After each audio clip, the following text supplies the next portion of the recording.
believe that's like Coach Salman right up there, already starting the drafting phase. Okay, let's get to it, ladies and gentlemen. Drafting phase for game number 1 in this best of 3. And as you can see here, okay, already some significance with the Arlet being banned out in the first phase, as well as the Harith. We've seen the Harith and the Chip in different leagues really just steamroll through because they've been so OP, so prio in their respective lanes. We have the Moskov as well, but the Arlet banned out by Team Vitality. What is this telling us? Yeah, this is a comfort pick, I would say, for Omega. Like, it's a flex pick as well for both Mirai and not Ayonami. They're so comfortable with this hero. Instant initiation, so I do understand the ban coming through here, even though Vitality actually has the first pick here. And speaking of that, it's so fast. Look at how they're banning this. Picking up the Angela first here for Vitality. Yeah, looks like they have information on each other, right? It's going real quick. We have the Angela first pick, which does signify a layer of flexibility that this team can actually utilize it with, right? We've seen the Angela in the mid lane. We've seen the Angela as well in the roam position. So either Cine or even Vivian can actually go for it. But we'll see what happens in the next phase of picks. Smart Omega, first 2. What are your thoughts? Wow, okay. I kind of have an idea of what they want to pick up. Usually they go for like 2 marksmen already. Like picking up a hero for Shinoa and picking up a hero for the jungler as well, Keishi. I think that is their usual drafting pattern, and it seems to be a different one this time. I got that half right. They got the Barretts and the Valentina, but then again, Eterna. The Barretts is also very flexible, right? It can go to the XP lane. Yeah, it can go into the XP lane, it can go in the jungle, and the beautiful... Oh, wow, okay. Wow. So the Valentina pickup is understandable, right? Because perhaps if they want to go for a Faramis, you'd want that Valentina to be locked in to deny that Faramis pick out. But Team Vitality, they go a completely different way, right? They pick up the Ling and the CC. And the thing is, after the changes of the patch, where when you go into the invade to your enemy jungle and you get much more damage onto you if you go for the invade, assassins have been working so well, especially in the early game, for just kill pressure, for sustainability. They can go in for neutral objective. Assuming that is a CC in the EXP lane, right? Yeah, not unless it's a roam. I'm still not sure here. I mean, with how complex our patch is right now, there's so many things that the CC can do. I've actually seen that, like a CC in the mid lane, but I think it's kind of far out right now. They lock in the carry as well, something or a hero that Shinoa loves so much. And we're going into the second banning phase. They're now taking away some of the marksmen here. I believe that should be a Claude ban as well for Smart Omega, since it is one of the most used heroes by Shells. Okay, and on that note, right, very interesting. Natan being banned out as well from Smart Omega Empress. I personally don't like the Natan that much, right? Because with the way that the meta is shaping, early game is the way to go, right? Most teams who can win it in the early game, they can snowball, and it's so difficult for you to bring back the game into your hands in the late game, which is what a Natan actually needs, right? The Natan needs time to scale. The Natan needs time to farm to get to that power spike. So this Natan has to be a respect ban, right? Oh, for there Shell. you go. I think with the Claude as well, right? One of the top heroes that Shell has utilized. We've seen her pick up MVPs all around with the Claude as well. But now with the Kaja and the Matilda ban. yeah, wow, this is I think good bans coming out from Omega, as well as Vitality taking away some of the heroes that Mirai is known to pick up from time to time. And looking at this, we're down to the XP lane. Pick up somebody that can go head-to-head, of course, with the CC here on the side of Vitality. What I'm really worried about is the great early game that Vitality has. But then again, if, you know, Smart Omega does invade, this Ling and Angela kind of has that expiry time, right? Like when it doesn't get a purple buff, or not unless they have a fast rotation. I feel like Vitality really wants to go for the fast, the swift game, and maybe go for a late game marksman as well.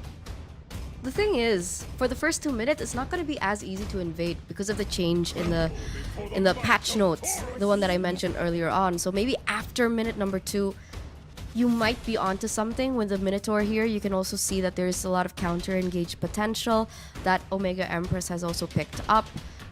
But the last 2 picks for Team Vitality, we're lacking either a roamer or a mid laner and a gold laner. depending on where this Angela goes. See, that's the beauty of having such a flexible drafting phase. You're not really sure what will come out next, but it looks like two heroes have been locked in. It's going to be the Charizla and the Roger. So, wait a minute. CC.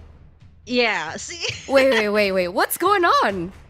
Oh man, wait, hold on. Is it okay? It makes sense that you mentioned it earlier, Eterna, that it is a mid lane, possibly a mid lane Angela, and then maybe like get the. Okay, between the Terizla and the CC, who do you think is more? I would say fits the mid lane more, because I don't know. Honestly, both of them can. The Terizla has the setups. CC has fast wave clear as well, so I don't know. Mirai, they're already putting their hands together right now for this final pick. It should be Ayanami's pick. Maybe perhaps a classic Lapu Lapu. Or We'll see. maybe Esmeralda. They haven't revealed it just yet. Upon the edge of the Oh, okay. It's a Nolan. So they flexed the Barats Barats, into yeah. the EXP lane and put Nolan in the jungle. So Fumi will be on the Terizla. No, CC. Terizla mid. Yeah. It's a Terizla mid. We've seen this in Indonesia for Rebellion. We've seen Suelo in the mid lane pick up the Terizla in the mid lane. It's a really strong mid game, so maybe that's what they're trying to go for here with this draft. Yeah, I mean it's so mobile. I mean it's Mobile Legends after all, right? I mean it's mobile. These are heroes that can actually go for invades, go for like fast setups and wave clear for vitality. So I think for Smart Omega, what's crucial for their draft is to be able to make the Nolan work as well. I think that's what they were talking about earlier, right? Like I think what Smart Omega had in mind was to put the Barretts as the jungler, because usually I see Keishi on these types of heroes, but now they made their adjustments as well up against Vitality after seeing their draft. So we'll see, ladies and gentlemen, both of these compositions have been set in stone. And like you mentioned, Keishi did pick up the Nolan during C-Lab, if I'm not mistaken, right? Their road to MWI. So she's a comfortable hero. She's on her one of her picks. But we'll get into the Light of Dawn to see game number 1 in this best of 3 series. Okay, two assassins, something that I haven't seen in the Philippine MLBB scene for female. I mean, it does pop up from time to time, but I think this is what we were all expecting, right? A high action, very mechanically based types of heroes. And see, I mean, the early game should definitely either go to Vitality or Smart Omega Empress. But as of now, right, we're seeing a lot of pressure as well on the both lanes. That's definitely going to be the main focus here, because with Shell committing onto the Roger, this means that Shell needs to go for a snowball. Shell needs to be given as much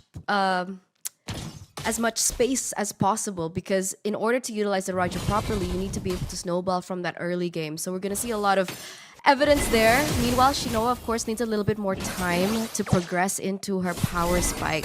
So we'll see how that actually pans out. Yeah, I mean, for Shinoa, right? A carry up against the Roger with Vivian as well, kind of like assisting the Roger here. Shell's able to scale up pretty well. You can see like a lot of the focus of Omega Empress is actually on the top side. I'm not so sure even if they will try to go for the turtle. Bottom side as well is a little bit sticky here as Fumi Echo already chunking down not Ayanami to half HP. Both of them are still level 3 though, but this is going to be crucial too, Eterna. The level 4 power spike that both the XP laners need, especially when it comes to the turtle fight. For sure, we're going to take a look at that, and we're also going to take a look at the levels for the junglers. I mean, meanwhile, both Pipal as well as Keishi, they're all at level 4, which means it is a 50-50, but it looks like Team Vitality aren't going for the contest at all. Keishi going to be able to pick up that turtle uncontested. I think Vitality just gave it away to Smart Omega since Pipals was just trying to secure the purple buff first. I mean, that's definitely something you need as an assassin. But the gold lead, not that far, just a 200 in favor of Omega Empress. And I think what's really important right now is just to get their lanes contained, not to get anyone picked off as early as now. Okay, we'll see. Smart Omega Empress, it looks like they're looking for an opening here in the top side. Shinoa gonna be able to grab a little bit of gold there. So, we do have a technical pause though, ladies and gentlemen. But now we kind of get to break down as to what occurred in the first few minutes of the game. Yeah, man. Turtle went to the side of Smart Omega, actually, without any contest at all from Vitality. There's a lot of focus as well from Vivian. Usually you'd see her like very omnipresent all around the map. But this time, like, there's a lot of focus on the Chels, right? So to make sure that he gets the carry of Shinoa contained on this lane. But so far in this BO3, you need to get everything fixed right before everyone heads into the game. And it's crucial, Eterna, to get the momentum, especially on a BO3. The match one is very important for both sides. For sure. Momentum, right? The mentality that you can carry that momentum with to game number 2 and then game number 3 if it gets to that point. But ladies and gentlemen, sportsmanship and of course is going to be our utmost priority. We want to make sure all the players, all the teams, and of course you guys watching at home get the best viewing experience as possible. So let's go back into the game. Is this what you expected? Did you expect that Team Vitality would let the first turtle go? I actually did not expect that at all, Eterna. I mean, usually I'd see Vitality go for these objectives, right? And then eventually go for the ganks. But this time, I think what they want to secure is just to make sure that Pipals gets her buff. I mean, that's really important for a Ling. I'm not so sure if you play a lot of Lings, but I mean, if the Ling does not have the purple buff, right, it's going to be really difficult to do the rotations that they want. So I think for Vitality, that's what they had in mind. All right. Maybe you can expect them to kind of wait on for that power spike, right? For Shell, especially for the Roger.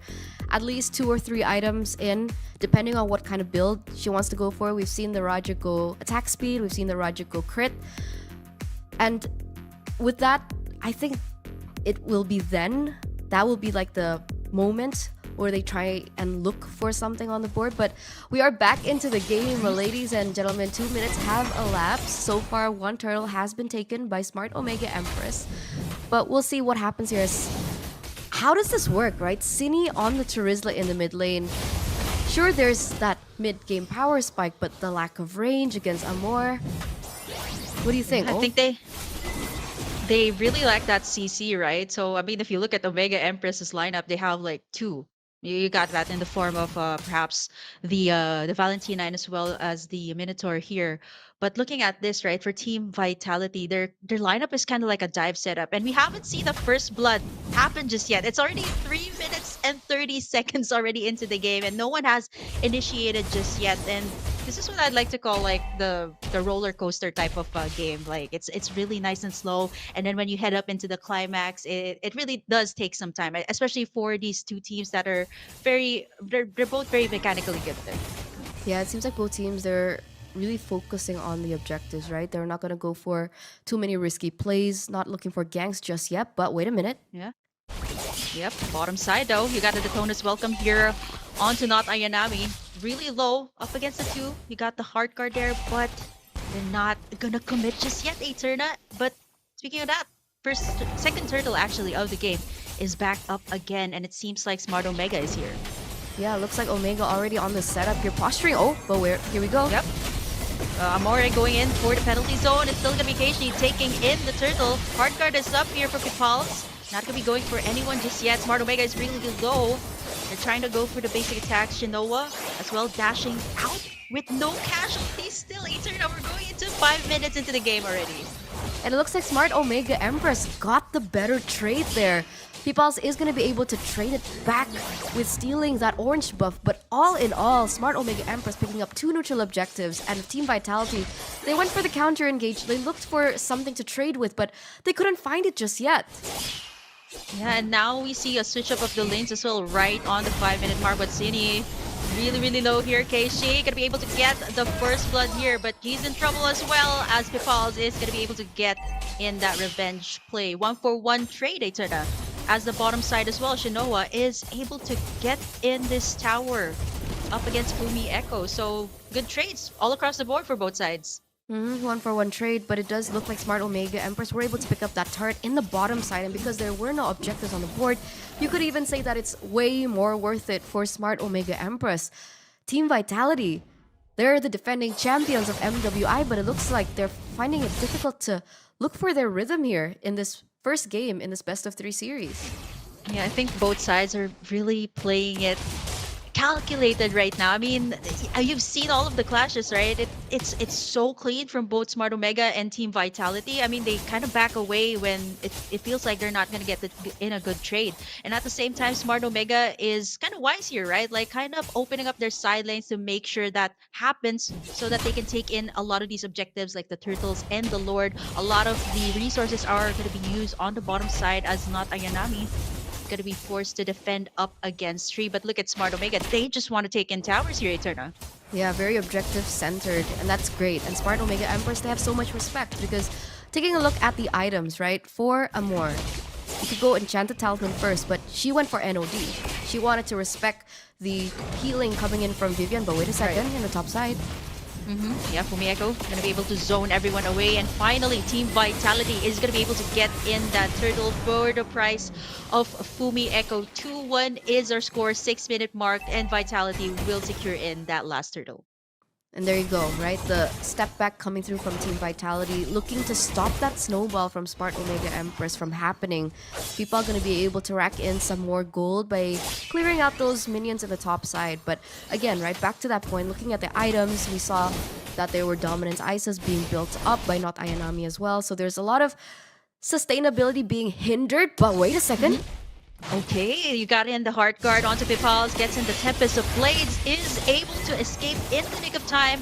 Nice initiation from Ayanami, but that was a flicker burned and the ultimate as well. But here comes the clapback from the side of Vitality. Amor is going to be the target, and Vitality will be able to take what they can get. So even despite a lot of CCs coming through, not the hero CC, right? But Yeah. CCs. Crowd control. Crowd Yeah. controls, exactly. No get what Purify you on the mean. board, right? So Oh, yeah.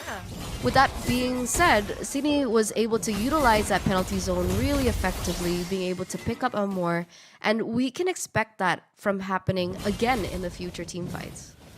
Yeah, I mean, looking at this, I mean, this is Vitality and Smart Omega that you're talking about. Two of the teams that have already qualified to MWI, a very low kill score here for game number 1. And this is exactly what you can expect from two teams that really know how to work around the map. And so far, I think both sides have good traits. The gold lead has finally gone to Team Vitality right now. 700. Why is this the case, Eterna? That's actually a really interesting question. I think wave clear is massive. We've seen Shell being able to farm up until this point uncontested, being able to get that gold shields in. Those small things that don't necessarily seem big onto the map actually do double up and create this much of a difference despite the low kill on the board, right? So this is something that we've seen with PH teams. They don't really like going in for the kills. They're very disciplined. Oh, but wait a second. Oh, no. Oh, wow. Oh, wow. That's huge. 8 minutes in, the Lord is up, and I think it was Keishi trying to clear out the lanes on the bottom side, and that's what Vitality was doing, right? Trying to distract Keishi, trying to get someone to actually clear out that lane, because if you think about it, Vitality has such good split push potential here. Lord is going to be worked on here by Team Vitality. Half HP already. Pipals are going to be setting that up. Nice Minoan's Fury here from Mirai. No follow-up just yet, but everyone's low from the side of Smart Omega. 1 more HP, and that's going to be Pipals picking up the first Lord of the game. That was great timing, right? That was excellent timing by Team Vitality. Despite Pipal being 2 levels ahead in EXP, they didn't want to go for the gamble. They didn't want to go for the 50-50. Well, it being actually 70-50, 70-30, with Pipal being 2 levels ahead. So that timing of the pickoff onto Keishi was excellent, was brilliant. And that was basically a free turtle, uncontested, a free Lord, sorry, uncontested for Team Vitality here in the 9th minute of the game. Yeah, this is what I really don't like going up against a Ling. It's so mobile. It can go all. Somebody has to deal with that lane, and just like that, 1.8k going to Team Vitality. Pipals though, she's in trouble. Mirai to soak up the damage. He's gonna be able to use that Finch Voice out as Smart Omega still needs to melt down this Lord. They can't even take her down. And now Pipal picks up the Malefic Roar. So very aggressive build here, and you can understand it, right? 2-0-1, they need the damage. They need to find that steamroll, that snowball over Smart Omega Empress here in the 10th minute of the game.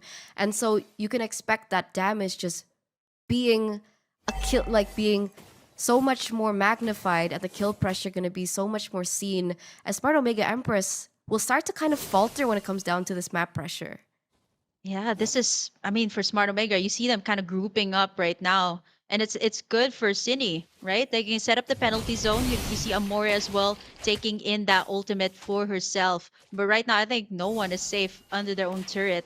And you can kind of see how Team Vitality took control over the entire map. It was Smart Omega trying to do that very early on, but now it seems like Team Vitality, 11 minutes in, they got control over the jungle side of Smart Omega as well. Shinoa be able to dash out. The 1 HP still safe. Get the rest of Smart Omega. Gonna be able to back away safely to the base. The calls looking really scary. Vitality finally gets in that mid tower. Oh, but Amore goes back in. Tries to go for the penalty zone. Everybody's still able to heal up here from Smart Omega. From the side of Vitality though, they have to back away. All they want to do is kind of disrupt the farm here of Keishi. And you can see Smart Omega Empress now still finding it so difficult to get their hands on their own buff. City's gonna go in actually very aggressively, but that's a purple buff taken in. Luckily still by Keishi. Keishi's still gonna be able to take that purple buff for herself, but the aggression, the control over the map for Team Vitality has been extremely, extremely present. Yeah, I mean, 9,700 for Pipals here. That is huge. Comparing it to Shinoa and Keishi, that is not that far behind from Chels. But what we're looking at here is the massive control that the Team Vitality has, right? Like you're looking at the score right now. It's 3-2. You think it's still the started game, but it's actually going to the mid game already as Vitality is already wasting no time here, Eterna. They're starting up this Lord. This is the mid game power spike that was brutal, right? With the Charizla being placed in the mid lane. One of the disadvantages is that there's not much magic damage. So as this game progresses into the late game, I do believe that Smart Omega Empress has more of a fighting chance, especially when those items start getting built up. But you can already see, like you mentioned, right, the pressure that the lane can have all over the map. You can even consider it a quote-unquote global presence. The fact that it can roam to the top side, to the bottom side, to get those side lanes in for that proper setup on the Lord. Yeah, that is so unfair though. I wish I knew how to use a Ling, but yeah, that is the beauty of it, right? Like you see Amore actually going back into the top lane just to clear it out. So somebody has to pressure out either, one of the players here of Smart Omega to go back and clear the lane, and Pipals can just, jump in, dive in at any time and just click in that retribution for this Lord fight. So you can see that Smart Omega is not really committing just yet. Yeah, it's never a 1v1 with an Angela present in the composition, right? Like you think it's a 1v1 and then suddenly Heartguard comes in and it becomes a 2v1 and then you kind of get out macroed and out microed. So the funny thing is they could actually even utilize Vivian to go in for the... Oh, wait a minute. Oh, yeah. Yep, they're starting at Pipals right now. Going in for Keishi, the first one down. You got a Tempest of Blades as well. Heartguard still up. Gonna be able to slow everyone down. Mirai and the rest of the squad gonna be able to back away. Fumi Echo gets in that Vengeance with 1 HP and gets the kill as well for Smart Omega. You got a 4v4 situation here. Smart Omega is still going to be pushing this. Amore going to go in for the penalty zone, but they're not able to take in the Lord as Vitality Pipals will be able to secure it. And right now, Smart Omega still going to be fighting this one. So much damage coming through from Pipals. You get the hard guard. This is what you were talking about, Aether, you think it is a 5v5 situation, but no, actually, it's really hard, especially if you have that Angela up. You got the health back up, you got the shields as well. Here of the Flash is the Oasis. 3.1k in favor of Vitality. Pipals has been popping off. What is she on? A 402 KDA so far? That re-engage, honestly, from Amore with the IMU on the penalty zone was beautiful, right? They were able to trade it back wonderfully 3v3. But Pipals is like, you know what? No, bro.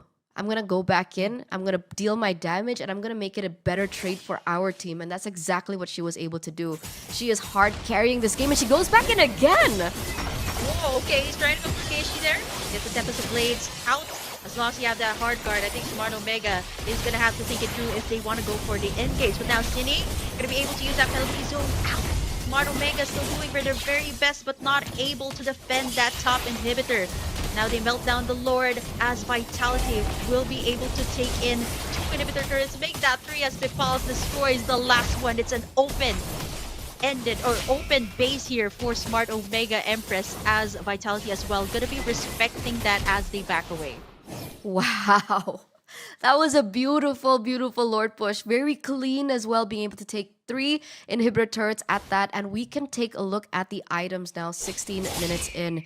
You can see the Roger is almost at full items, right? With the Wind Talker, we have the Endless Battle, the GDS, and the Malefic Roar. So the attack speed, the damage is there. We have the damage coming through from the Bloodlust as well, the true damage. So even if they want to itemize against it, it is going to be a little bit more tricky. With the blades already picked up, I'm curious as to what Shell's next item is. Is it going to be the Wind of Nature? Is it going to be a BOD? If they want to play it a little bit more safely, maybe a Wind of Nature, because so far Shell has been one of the biggest, how would you say, focuses from Smart Omega Empress being able to be taken down once. And even in that previous Lord fight, before that Lord even pushed into the base of Smart Omega Empress, Shell was taken out earlier on for Pipals to eventually get the benefit out of it. But that is kind of what we're seeing here as we also take a look at the XP graph for both of these teams. You can see it kind of shift up and down, but for the most part, we're already entering that late game point. So that XP is not going to be as important as it was before.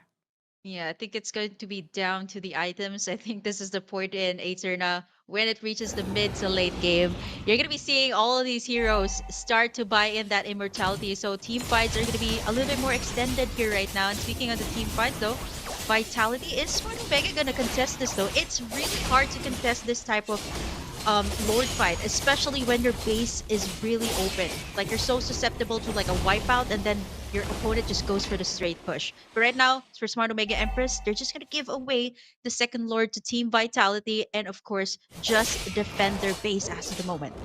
Yeah, it looks like they don't want to go for the contest. I think it's a little bit too risky. I think they're looking for a way to somehow defend. They do technically have wave clear, but they're not all long range, right? They don't really have high ground, which is kind of difficult here. Right? Shinoa on the carry, very low range. So we'll see how Team Vitality want to close this out. Oh, okay. I love the suspense, Burger Kim. Yes. Give us more suspense, please.